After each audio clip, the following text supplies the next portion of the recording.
What is up, guys? I'm Juliana. This is my very first YouTube video on my brand new YouTube channel, so I'm very excited. It is leg day, so it is the best day to go work out. I love leg day. I used to only hit leg day, not anymore, but I've always loved it.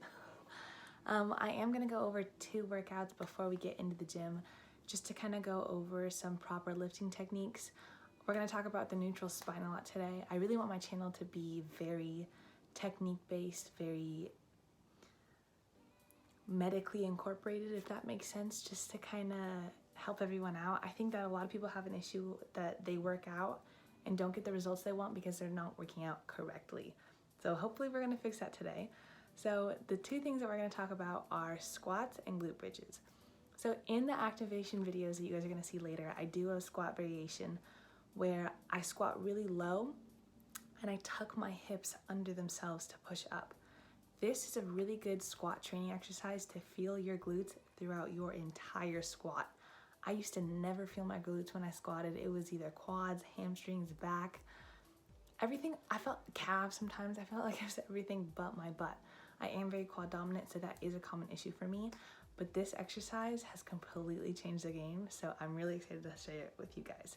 So in this picture right here, it's showing how at the bottom of my squat, I have a very neutral spine, which means there's no arching or hyperextending in my squat. This is very important because now it's gonna keep the weight focused in my glutes.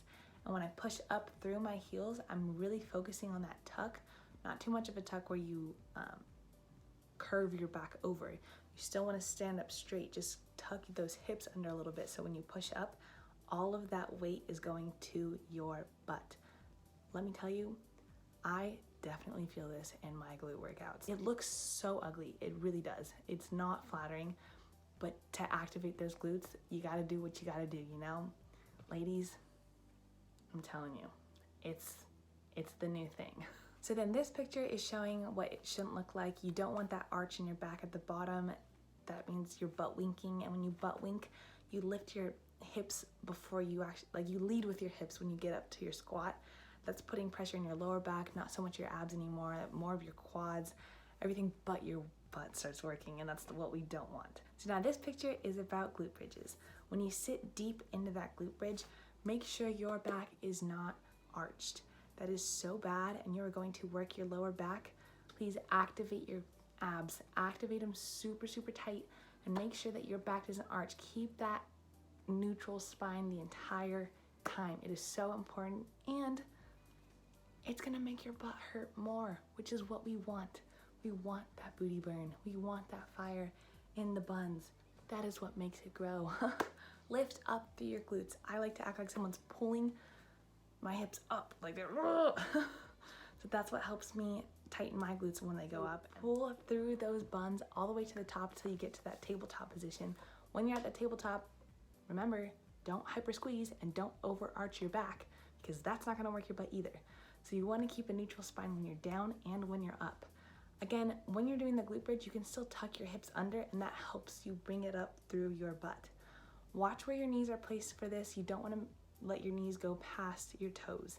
You're gonna start feeling it in your hamstrings, or you're gonna start feeling it in your quads and not your glutes. So this picture is what the glute bridge shouldn't look like. You shouldn't have that arch at the bottom, and you shouldn't have that hyperextension up at the top. Those again are gonna put more pressure on your lower back, not your butt. We are trying to grow our butts. Excuse me, I got a text. We are not here to grow lower back. It's not lower back day. It is leg and glute day only. Okay, so let's go ahead and get to the gym. If you have any comments or concerns, feel free to comment, feel free to DM me. I'm gonna post this on YouTube, and I'm gonna post a little segment on Instagram. So for my channel, the way I want this to work is that I want my YouTube videos to be more detailed and more explained, and then my Instagram videos, they'll kind of be like a checklist that you can just look, okay, this is what I want to do for a workout today, and you can just see the movements and do them. It's not so much of an explained thing. You should watch the explanation before you go work out, and then at the gym, if you just want like a little checklist, pop over to my Instagram and check it out. I'll also link the amount of sets and the amount of reps I do at the bottom. I'll also put that in the comments from my Instagram. I am trying to bulk, so if you are not going for that goal, don't listen to that, but I can do a segment. I do volume days. I do volume days every once in a while, so I can put in what building lean muscle should look like and what types of sets and reps you should be doing. But personally right now, I do 4 sets of 8 reps. I'm trying to grow. If you're trying to lose weight, do not bulk. That is not gonna work, but we'll get to that in another video. Thanks guys, I'll see you guys at the gym. Start off with some micro bend crab walks for glute activation. I like to keep my knees slightly bent, not dropping all the way down into a full squat because then I feel it more in my upper glutes. Moving on to the next part of today's glute activation, this is currently my favorite glute activation exercise. I used to always struggle feeling my glutes when I squatted, and this exercise has changed the game. This exercise trains your glutes to stay activated throughout the entire squat. When you reach the bottom of that really deep squat, you want to tuck your hips slightly under and really focus on pushing through your heels and giving a nice tight squeeze at the top. Same exercise, but now it's with terrible form. I'm butt winking at the bottom, all the pressure is in my knees and in my lower back. Please do not do this exercise like this. For our last glute activation exercise, I'm doing resistance band glute bridges. I have a lightweight resistance band right above my knees. I'm going to drop my hips all the way down and bring them up, pushing through my glutes. I'm squeezing at the top and I'm butterflying my knees out for a little added activation.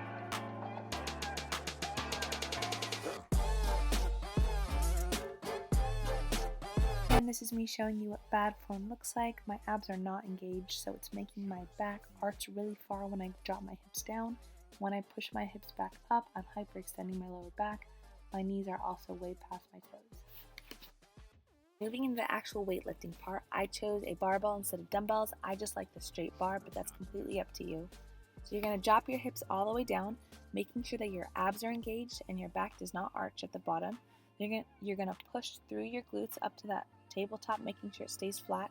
Your chin stays tucked and you're looking at your knees. Also make sure your knees don't go past your toes. I feel this in my butt. I don't like feeling it anywhere else. So if you're feeling it in your quads or your hamstrings, play with your foot placement. My toes are slightly out and my heels are a little bit in. So moving on to Bulgarian split squats, you want to find a height that's comfortable for you. I like to prop my toes up. It helps me with my balance, but I have seen people put the tops of their feet on the bench.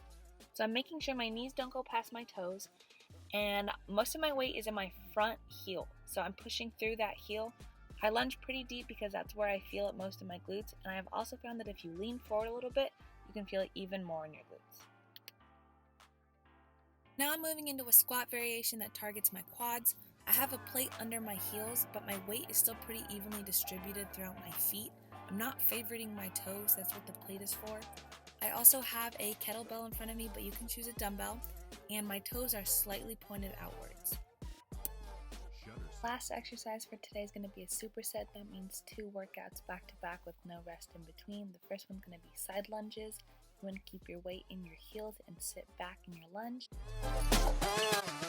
Looking straight into the next workout without any rest, we're going to do our fire-hydrant kicks. You want to keep that neutral spine we were talking about. I'm using a light to medium resistance band for extra resistance. And your hips are actually going to open up wide, but you want to try to keep them as squared as possible. So now I'm going to show you what bad form looks like. You don't want to arch your back like that. You want to engage your abs to make a neutral spine like we were talking about earlier.